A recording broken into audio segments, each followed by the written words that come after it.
نُوَلِّهِ مَا تَوَلَّى وَنُصْلِهِ جَهَنَّمَ، ہم پھیر دیں گے اسے جس طرح وہ پھیرا جا رہا ہے اور اس کا ٹھکانہ جہنم ہے۔ ثابت ہوا جو رسول اللہ صلی اللہ علیہ وآلہ وسلم کے فرمان کی مخالفت کرے گا، مومنوں کے راستے کے علاوہ دوسرا راستہ اختیار کرے گا، مومنوں کے ساتھ جھگڑے کرے گا، اپنے الگ جماعت بنائے گا، اس کا ٹھکانہ جہنم ہے۔ تو رسول اللہ صلی اللہ علیہ وسلم کے فرمان پر عمل کرنے میں برکت ہے۔ میں ایک مثال دے کے اپنی گفتگو کو مکمل کرتا ہوں۔ آپ پڑھے لکھے حضرات تشریف فرمائے ہیں، غزوہ احد کا موقع تھا، نبی کریم صلی اللہ علیہ وآلہ وسلم نے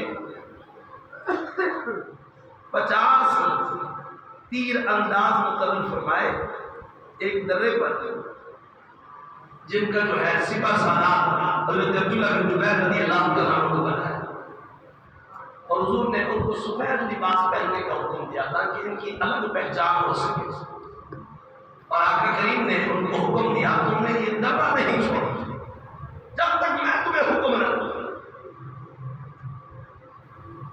فرمایا اگر ہمیں فتح ہو جائے، ہم کافروں کو تیز کرنے لگے، تم نے درہ نہیں چھوڑا، اور اگر کافر ہم پر غالب ہو جائے، پرندے ہمارے جسموں کی بوٹیاں اچک کر لے جانے لگے، تم نے درہ نہیں چھوڑا جب تک میرا حکم نہ آئے۔ آقا کریم صلی اللہ علیہ وسلم نے جب صفوں کی ترتیب بنا لی نا، حضور صلی اللہ علیہ وسلم نے اپنے رب کو گواہ بنا کر عرض کیا کریم تم گواہ ہو جا، میں نے جس طرح ان کو سمجھایا ہے یہ عمل کریں گے تو برکت ہوگی۔ اب ابتدا میں جب کافروں اور مسلمانوں کی آپس میں جنگ ہوئی، ادھر صرف 700 کا لشکر ہے مسلمانوں کا، ادھر 3000 کا لشکر، حضور صلی اللہ علیہ وسلم قیادت فرما رہے ہیں تو کافروں کے قدم اکھڑ گئے، تاکہ راوی حدیث بیان کر لے میں نے ان کی عورتوں کو دیکھا